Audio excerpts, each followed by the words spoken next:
Police के बारे में एक कहावत है कि पुलिस दबी की यार होती है। अगर पुलिस पर कोई प्रेशर ना हो, दबाव ना हो, तो फिर पुलिस अपना ढंग से काम करती नहीं है।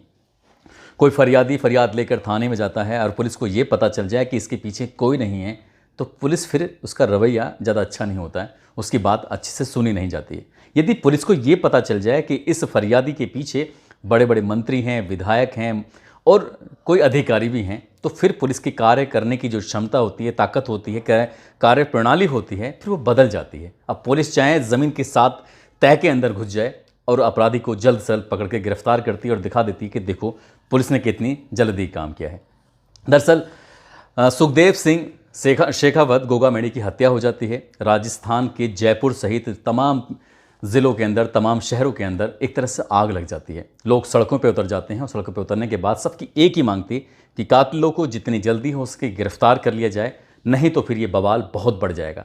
जब लगातार पुलिस पर प्रेशर पड़ने लगा, दबाव पड़ने लगा, तो पुलिस ने हाथ जोड़कर विनती की कि हमें सिर्फ 72 घंटे का समय दे दीजिए और 72 घंटे के अंदर अंदर हम कातिलों को गिरफ्तार करके आपके सामने ला देंगे। 72 घंटे कंप्लीट नहीं हुए थे, बताया जाता है कि 71 घंटे ही हुए थे और पुलिस ने उन्हें गिरफ्तार किया। गिरफ्तार करने के बाद सोशल मीडिया के माध्यम से बता दिया कि हमने इन्हें गिरफ्तार कर लिया है। अब पुलिस ने जो टाइम दिया था, जो समय दिया था, उस समय में वो उन्होंने कैसे गिरफ्तार किया था, इसी बात को समझाने की कोशिश करेंगे इस आज की कहानी में। आदाब, नमस्कार, सत श्री अकाल। मैं उस्मान सैफ़ी। आज की जो सच्ची घटना मैं आपको सुनाने जा रहा हूँ, ये सच्ची घटना है राजस्थान प्रदेश की राजधानी जयपुर की। ये सच्ची घटना है। बात कर रहा हूँ 9 दिसंबर 2023 की रात 8:40 पर चंडीगढ़ में एक कमल पैलेस होटल है, उसका रूम नंबर 105 की मैं बात कर रहा हूँ।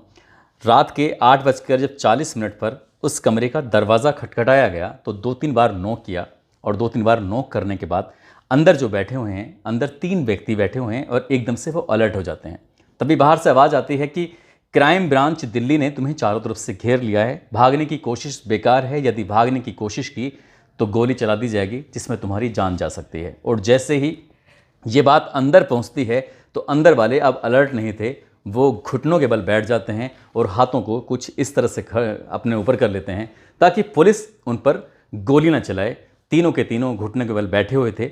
अब अंदर जो पुलिस ने देखा, उनकी पड़ताल करनी शुरू की, तो पड़ताल करने पर पता चलता है कि एक व्यक्ति जिसका नाम होता है रोहित राठौर, जो कि जसूरी गांव का रहने वाला होता है, मकराना, जो कि नागौर ज़िला राजस्थान में लगता है। अब दूसरा व्यक्ति होता है इसमें नितिन फौजी, जिसका नाम होता है, इसके गांव का नाम होता है दोंगड़ा जाट, जिसका ज़िला लगता है महेंद्रगढ़ और प्रदेश लगता है हरियाणा। अब तीसरा व्यक्ति और इसके अंदर होता है जिसका नाम होता है उधम सिंह, जो कि हिसार का रहने वाला होता है और हरियाणा हिसार का। अब तीनों को गिरफ्तार किया जाता है, पकड़ा जाता है रात 8:40 पर और यहाँ से ये चल देते हैं। अभी कुछ ही देर पहले, इनके 1 घंटा ही हुआ था, 1 घंटे पहले ही 9 दिसंबर 2023 की रात 7:40 पर इन्होंने इस कमरे में एंट्री की थी। अभी तो इन्होंने ठीक से हाथ मुंह धोए ही नहीं थे कि इतने ही दरवाज़ा खटखटाया जाता है और उसके बाद फिर गड़बड़ होनी शुरू हो जाती है। अब आगे की अगर हम बात करें तो दरअसल इन तीनों को गिरफ्तार क्यों किया गया था? गिरफ्तार करने के पीछे वजह ये थी कि राजस्थान प्रदेश की राजधानी में 5 दिसंबर 2023 की दोपहर 1:21 पर श्री राष्ट्रीय राजपूत करणी सेना के राष्ट्रीय अध्यक्ष सुखदेव सिंह गोगामेडी के घर पर एक व्यक्ति जिसका नाम होता है नवीन शेखावत, वो जाता है और जैसे ही अंदर जाने के बाद बातचीत करता है तो सुखदेव सिंह कहते हैं कि क्या बात है। कहते हैं कि 2 दोस्त हो रहे हैं, आपसे मिलना चाहते हैं, आपसे बातचीत करना चाहते हैं। तो उन्हें भी अंदर बुला लिया जाता है और जैसे ही रोहित और नितिन फौजी अंदर आते हैं, ताबड़तोड़ 17 राउंड गोलियां चलाई जाती हैं और 17 राउंड गोली चलने के बाद पता चलता है कि सुखदेव सिंह शेखावत जो होते हैं उनकी हत्या कर दी जाती है। जो इनका साथी आया था, सहयोगी, यानी कि नवीन शेखावत, उसकी भी हत्या कर दी जाती है और पास में ही खड़ा हुआ था उनका सुरक्षा गार्ड, यानी कि सुखदेव सिंह शेखावत का सुरक्षा गार्ड खड़ा हुआ था, उसको भी गोली मार दी जाती है और गोली मारने के बाद वहाँ से ये भाग जाते हैं। यहाँ से सीधा आगे जैसे निकलते हैं बाहर तो एक कार वाला था, कार वाले की तरफ वो बंदूक दिखाते हैं या अपनी रिवॉल्वर दिखाते हैं, दिखाने के बाद कहते हैं कि रुक जाओ। उसे रोकने की कोशिश कर रहे थे लेकिन वो और तेज़ी से एक्सीलेटर पर पैर रखता है और वहाँ से सीधा भाग जाता है। अब इन्हें यहाँ से भागना था, रोहित को और दूसरा जो साथी होता है नितिन फौजी, अभी भागने की कोशिश कर रहे थे। इनके पास अपना वाहन नहीं था, जिस वाहन से ये आए थे उस वाहन को से बस यहीं तक उसका साथ था, उसके बाद उसके साथ ये आगे तक जाना नहीं चाहते थे। इसी बीच में एक स्कूटर पर सवार होकर एक व्यक्ति आ रहा था और जैसे ही उसे रोकने की कोशिश की तो वो रुक नहीं रहा था, उस पर तुरंत गोली चलाई और जैसे गोली चलती है वो स्कूटर गिरता है, उसको फिर पकड़ते हैं, पकड़ने के बाद यहाँ से अब सीधा स्कूटर लेके भाग जाते हैं। यानी कि अब कुछ दूर आगे चलते हैं। आगे चलने के बाद एक जगह लगती है डीडवाना, वहाँ जाते हैं। पेट्रोल पंप के पास एक व्यक्ति खड़ा हुआ दिखाई देता है। उससे पूछते हैं कि हमें एक गाड़ी चाहिए किराए पर, क्या गाड़ी मिल सकती है? कहता है ठीक है, मैं अभी बात करता हूँ। तो वो एक अपना दोस्त को फ़ोन करता है। दोस्त को फ़ोन करने के बाद कहता है कि 2 सवारियाँ हैं, 2 यात्रियाँ हैं और ये दोनों यात्री वो सुजानगढ़ जाना चाहते हैं, तो क्या तुम्हारे पास वक्त है? वो कहता है ठीक है, मैं तुरंत आता हूँ।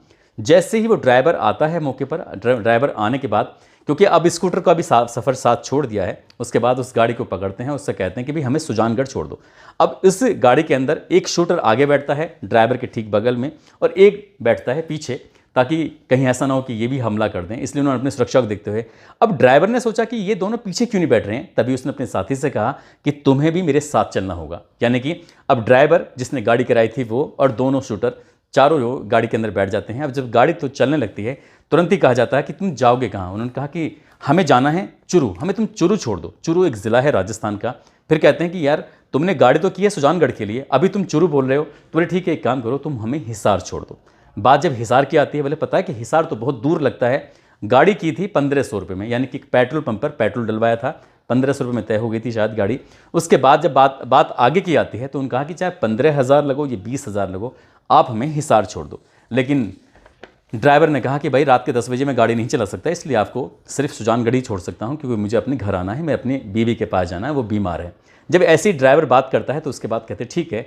जैसे आगे चलते हैं, सुजानगढ़ में जाते हैं तो दिल्ली नोखा पर एक बस खड़ी हुई थी। उस बस में जाते हैं, बैठ जाते हैं। ये बस इन्हें धारूहेड़ा की तरफ लेके जाती है। अब धारूहेड़ा में उतरते हैं, वहाँ जाने के बाद टेम्पो पकड़ते हैं। टेम्पो पकड़ने के बाद फिर ये रेवाड़ी रेलवे स्टेशन पर पहुँच जाते हैं और रेवाड़ी रेलवे स्टेशन से ट्रेन पकड़ते हैं।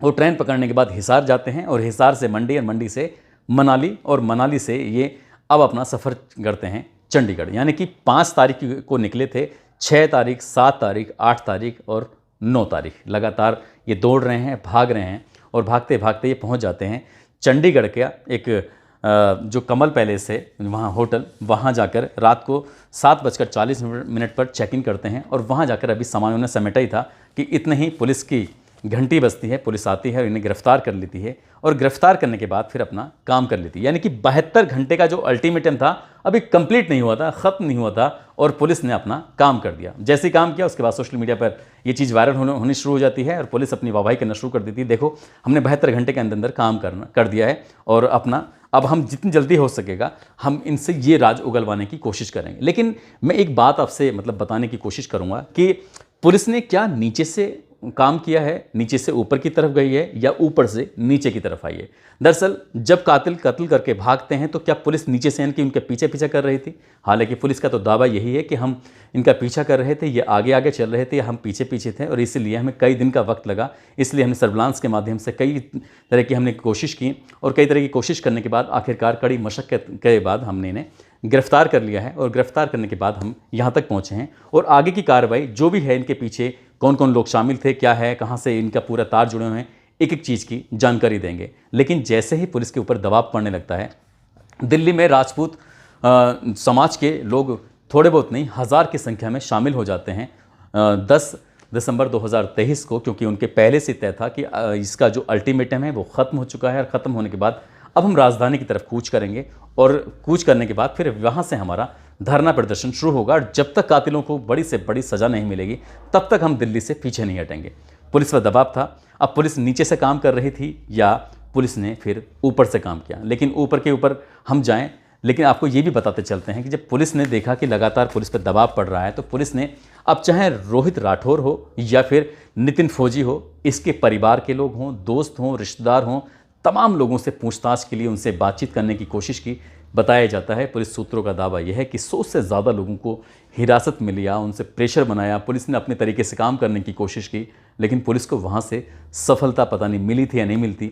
ऐसा भी हो सकता है कि जब लगातार घर वालों पर प्रेशर पड़ रहा था और प्रेशर पड़ते पड़ते बात नितिन और दूसरा जो साथी था उसके रोहित तक बात पहुंचती है और उसके बाद फिर हो सकता है कि खुद ही कहा हो कि भाई साहब हम चंडीगढ़ के फला होटल के अंदर हैं, लेकिन हमें तुम नुकसान मत पहुंचाना, आके हमें गिरफ्तार कर लो और हम गिरफ्तारी देना चाहते हैं। पुलिस के लिए तो आसान हो सकता है, लेकिन अगर पुलिस के लिए आसान है तो फिर तीसरा जो साथी है उधम सिंह, उसको क्यों खतरे में डालेंगे? जाहिर सी बात है। इसलिए जो ये वाली थ्योरी है कि जितने लोगों पर, इनके परिवार के लोगों पर, रिश्तेदार और आसपास के लोगों पर दबाव बनाया गया था, वो दबाव तो शायद इसलिए काम नहीं क्योंकि वो अपने जो साथी हैं उसको कभी खतरे में नहीं डालेंगे। लेकिन जो पुलिस की थ्योरी है, ऐसा हो सकता है 1% ये मान लिया जा सकता है कि जब पुलिस पर लगातार दबाव बढ़ रहा है, क्योंकि जेल के अंदर से रहकर रंगदारी मांगी जा सकती है, जेल के अंदर से रहकर किसी का मर्डर कराया जा सकता है, जेल के अंदर से रहकर लाइव टेलीकास्ट अपना इंटरव्यू दिया जा सकता है, तो जेल के अंदर से बहुत सारे काम भी किए जा सकते हैं। इसलिए अगर किसी को मालूम हो या ना हो, आकाओं को तो पूरी तरह से मालूम हो गई, और दिल्ली पुलिस हो सकता है कि आकाओं के पास गई हो, यानी कि पुलिस ऊपर से अब नीचे की तरफ झांक के देखने की कोशिश कर रही थी कि कहाँ गए अपराधी, कहाँ गए वो कातिल। तो आकाओं के पास जाने के बाद तो यह आराम से पता चला ही जा सकता है कि आखिरकार कहाँ गए हैं, क्योंकि अगले दिन जब 72 घंटे का समय पूरा हो जाता तो फिर पुलिस के लिए मुसीबत बढ़ जाती, राजस्थान सरकार पर लगातार दबाव बढ़ जाता, और राजस्थान सरकार पर दबाव बढ़ जाता तो कहीं ना कहीं सरकार की फजियत भी होनी शुरू हो जाती, क्योंकि अब बहुत जल्दी वहाँ पर बीजेपी का कोई भी मुख्यमंत्री शपथ लेगा और वहाँ पर राज होना शुरू हो जाएगा। इसलिए पुलिस जितना दबाव सरकार पर है, उससे कहीं ज़्यादा दबाव फिर पुलिस पर होता है। अब पुलिस, बताया जाता है कि राजस्थान पुलिस का एक बड़ा अधिकारी दिल्ली के एक बड़े अधिकारी के संपर्क में था, कहा कि साहब कुछ तो मदद कर दीजिए, कुछ ना कुछ तो शायद आप, क्योंकि बड़े लंबे समय तक जो इस गैंग का मुखिया है, बताया जाता है कि लॉरेंस बिश्नोई, वो दिल्ली की ही तिहाड़ जेल के अंदर रहा था, और दिल्ली पुलिस को एक एक कार्यप्रणाली के बारे में, इनके बारे में बहुत अच्छे से जानकारी होती ही है। हो सकता है कि आकाओं से संपर्क करने के बाद फिर आका ने बोल दिया कि ठीक है, अब तो तुम्हें गिरफ्तार होना ही पड़ेगा, और वो जाकर आराम कर ही रहे थे। उन्होंने सपने देखे थे कि हम अब विदेश की सरजमी पर होंगे, यहाँ से साउथ जाएंगे, साउथ से सीधे हमें 3 अलग अलग फर्जी पासपोर्ट मिलेंगे, वहाँ से फ़्लाइट पकड़ेंगे, फ़्लाइट पकड़ने के बाद अब या दुबई या फिर कनाडा या फिर किसी दिन दुनिया के किसी भी हिस्से में जाने के बाद हम अपना काम करना शुरू कर देंगे। लेकिन उनकी किस्मत इतनी अच्छी नहीं थी। पुलिस ने उन्हें गिरफ्तार किया, गिरफ्तार करने के बाद दिल्ली लाती है, दिल्ली से फिर ये वापस जयपुर जाते हैं। अब बस मीडिया कर्मियों की तो एक ही भूख थी कि आखिरकार नवीन शेखावत की हत्या क्यों हुई, जब उनका साथी था, जब उनके साथ आया था, तो उसको क्यों मारा, और सुखदेव सिंह शेखावत की हत्या क्यों हुई, इसके पीछे क्या कारण है। बस 2 सवाल थे। इन 2 सवालों का जवाब जानने के लिए अब पुलिस के पास जाकर मीडिया कर्मियों ने सवाल जब जवाब करना शुरू किया है, तो ना तो जयपुर की पुलिस इस बारे में भी ठीक से बोल पाई है और ना ही दिल्ली पुलिस बोल पाई है। लेकिन एक पत्रकार ने जब ये दिल्ली के एक बड़े अधिकारी के सामने माइक लगाया, और माइक लगाने के बाद पूछा कि साहब इतना तो बता दो कि नवीन शेखावत जो साथी था, दोस्त था, रैकी कर रहा था, मदद कर रहा था, उसकी क्यों हत्या की। तो उनके मुंह से छोटा सा निकला कि बाई मिस्टेक गोली चल गई थी। बाई मिस्टेक गोली चलने का मतलब यह है कि गोली चलाई जा रही थी सुखदेव सिंह शेखावत के ऊपर, और जब शूटर ने गोली चलाई तो बाई मिस्टेक गोली लग जाती है नवीन शेखावत को, और जब बाई मिस्टेक लग जाती है तो ऐसी स्थिति में दोनों शूटरों ने सोचा कि हम इस आदमी को, घायल को कहाँ लेके जाएंगे, कहाँ घूमेंगे, कहाँ इसका इलाज कराएंगे, हम अपनी जान बचाएंगे या इसको बचाएंगे। इसलिए उन्होंने जब गोली चलाना शुरू किया है तो उसको इतनी गोलियां मारी, यानी कि 17 गोलियों में से 7 गोलियां उसके हिस्से में आई, क्योंकि उसका मरना बिल्कुल तय था।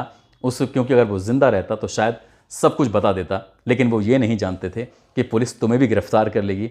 और गिरफ्तार उनके परिवार वालों की वजह से हुए हैं, या पुलिस उनका पीछा कर रही थी, 500 से ज़्यादा CCTV कैमरे खंगाले गए थे, उनका पीछा कर रही थी, या पुलिस जहाँ जहाँ जिस रास्ते पर जा रहे थे वहाँ का पीछा कर रही थी, या फिर आकाओं ने ऊपर से इशारा दिया कि वो वहाँ मिलेंगे, वहाँ से पकड़े जाते हैं। अब बाय मिस्टेक उसकी तो हत्या हो जाती है। अब सवाल यही आता है कि हत्या क्यों की गई, किसके इशारे पर की गई। तो एक नाम बहुत तेज़ी के साथ वायरल हो रहा था, रोहित गोदारा, कि रोहित गोदारा ने ही इसकी जिम्मेदारी ली थी। सोशल मीडिया पर बताया था कि रोहित गोदारा ने ही सुखदेव सिंह की हत्या करने की जिम्मेदारी ली थी। हालांकि कातिलों से जब ये पूछा गया तो उन्होंने ये भी स्वीकार कर लिया है। दिल्ली के एक बड़े अधिकारी ने अपने इंटरव्यू में यह इशारा कर दिया कि रोहित गोदारा के कहने पर ही हत्या हुई है, लेकिन हत्या क्यों की है, इसके पीछे वजह क्या है, अभी इस मामले की जांच चल रही है। अब रोहित गोदारा के बारे में पता चला, उसके आगे थोड़ी कड़ी जोड़ने की कोशिश की तो वीरेंद्र चारण और दानाराम, इन दोनों को जिम्मेदारी दी थी। रोहित गोदारा ने कहा कि भाई इनकी हत्या करनी है सुखदेव सिंह की, और उन्होंने इस जिम्मेदारी दी रोहित राठौर को और नितिन फौजी और तीसरा नवीन शेखावत। अब तीनों जाते हैं हत्या करने के लिए, लेकिन एक मारा जाता है, 2 वापस आ जाते हैं। अब इसी हिसाब से कि इनका जो एक सहयोगी होता है रामबीर, इसके बारे में बताया था कि ये ज़िला महेंद्रगढ़ का रहने वाला होता है, कि जयपुर के अंदर जो भी व्यवस्थाएं होती हैं, नवीन शेखावत के अलावा जो व्यवस्थाएं की थी, होटल में कहाँ रहना है, हथियार कैसे उपलब्ध कराना है, ये बताया जाता है कि रामबीर ने किया था। और रामबीर रोहित राठौर का बहुत खास दोस्त होता है। लेकिन रोहित गोदारा है कौन, थोड़ा सा इसके बारे में जानने की कोशिश करेंगे। दरअसल रोहित गोदारा जो है ये कपूरी सरे गांव लगता है, थाना कारू लगता है, जिला बीकानेर लगता है। ये वहाँ का रहने वाला है और इसकी शादी होती है हरियाणा प्रदेश के चौटाला से। चौटाला में शादी होती है इसकी। बीवी से ज़्यादा मामला कुछ बन नहीं पाया, अनबन हो जाती है। पत्नी जाकर दहेज एक्ट का मुकदमा करा देती है और जैसे ही दहेज एक्ट का मुकदमा होता है तो इसके माता पिता को और साथ ही इस लड़के को यानी कि रोहित गोदारा को पुलिस गिरफ्तार करती है और जेल में डाल देती है। जेल में डालने के बाद इसकी वहाँ पर गैंगस्टरों से दोस्ती होती है। वहाँ ये सीखता है महीने 2 महीने में कि किस तरह से काम होते हैं। हालांकि ये मोबाइल की दुकानें चलाता था, लेकिन जब जेल जाता है फिर जेल जाने के बाद इसने अपनी मोबाइल की दुकानों को पूरी तरह से बंद कर दिया था। उसके बाद अपना इसने काम करना शुरू कर दिया जो कि गैंगस्टर काम करते हैं, विवादित ज़मीनों पर हाथ मारना और रंगदारी वसूलना। इस तरह से लगातार काम कर रहा था। काम करते करते फिर जेल चला जाता है और जेल जाने के बाद जोधपुर की जब जेल में रह रहा था तो इसे पता चलता है यहाँ पर लॉरेंस बिश्नोई रहता है। और लॉरेंस बिश्नोई का जब नाम आता है तो इसने मिलने के लिए लगातार रिक्वेस्ट की, खुशामदी की कि मुझे बस रोहित गोदारा ने कहा कि मुझे लॉरेंस बिश्नोई से मुलाकात करा दीजिए।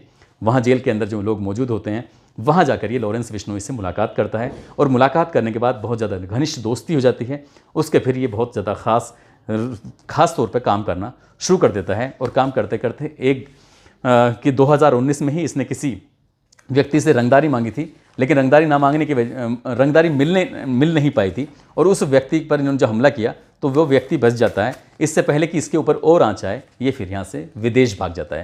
यानी कि यो रोहित गोदारा विदेश भाग जाता है और रोहित गोदारा ने विदेश में बैठे बैठे ही एक राजू ठेहट के नाम से एक गैंगस्टर होता है। उस गैंगस्टर की 3 दिसंबर 2022 को अपने ही गुर्गों से गोलियां चलवाकर हत्या करा दी। बताया जाता है कि उस दिन 72 राउंड गोलियां चली थीं, जिसमें करीब 24-25 के आसपास गोलियां उसको मारी जाती हैं। और उसके बाद जब ये सुखदेव सिंह शेखावत की हत्या होती है तो जाहिर सी बात आप जानते हैं कि इन्होंने फेसबुक पर एक पोस्ट की और उसकी जिम्मेदारी ले ली। पुलिस अब इस मामले की जांच पड़ताल में पूरी तरह से जुट गई है कि आखिरकार रोहित गोदारा ने क्यों सुखदेव सिंह शेखावत की हत्या की है। इसके लिए पुलिस एक एक पहलू पर एक एक कड़ी दर कड़ी जोड़ने की कोशिश कर रही है, सबूत जुटाने की कोशिश कर रही है। पुलिस जल्दबाजी में इसलिए भी नहीं बोलना चाहती क्योंकि वो कुछ बोल जाएं और वो उनके सबूत ना मिल पाएँ और पुलिस जाकर मीडिया के सामने बोल दे और कोर्ट में जाकर वो साबित ना कर पाए, तो इसलिए वो जल्दबाजी होगी। पुलिस का बिल्कुल ठीक सोचना है कि कम से कम सबूत जुटाकर इन अपराधियों को कड़ी से कड़ी सज़ा दिलवा सके। इसलिए पुलिस ने अभी जल्द से खुलासा करने का निर्णय नहीं लिया है। पूरा सबूत जुटाने के बाद ही घटनाक्रम का खुलासा करने की बात कही है। दोस्तों, इस पूरे घटनाक्रम को सुनाने का उद्देश्य किसी को परेशान करना नहीं है, किसी का दिल दुखाना नहीं है, बल्कि आपको जागरूक करना है, आपको सचेत करना है। और जाते जाते आज प्रयागराज के रहने वाले हैं शिवापाल, आज इनका जन्मदिन है। इनको जन्मदिन की ढेरों सारी शुभकामनाएं, बहुत बहुत मुबारकबाद। साथ ही आप लोग अपना ख्याल रखें, सुरक्षित रहें। जय हिंद, जय भारत।